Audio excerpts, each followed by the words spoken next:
तयार वन पीसला बाही जोडायची आहे, तर त्याच्यासाठी बघा सरळ दोन्ही भाग मी ठेवून घेतले. इथे रेडीमेड हा वन पीस आहे, त्या पद्धतीप्रमाणे बाही जोडायची आहे. तर उंचीचं माप टाकून घेतलं, त्याच्यामध्ये 1 इंच एक्स्ट्रा घेतलं.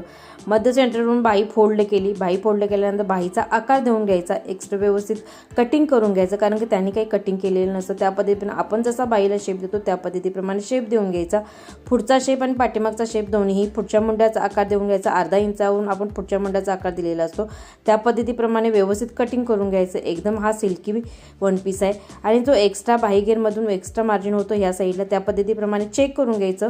बघा 5 इंच माझा बाही घेर आहे, त्या पद्धतीप्रमाणे 1 इंच मी एक्स्ट्रा ठेवलेला आहे आणि त्या पद्धतीप्रमाणे कटिंग करायचं. आता हा वन पीस आहे, त्याच्यावरती बघा सरळ भागावरती सरळ बाही ठेवून घ्यायची. जशी आपण ब्लाऊजला किंवा ड्रेसला जोडतो त्या पद्धतीप्रमाणे बाही, जर एक्स्ट्रा बाही आपल्याकडे असेल तर त्या पद्धतीप्रमाणे दोन्हीकडे शिलाई मार्जिन त्या पद्धतीप्रमाणे एक्स्ट्रा सोडून घ्यायचं आणि व्यवस्थित बाही जोडून घ्यायची.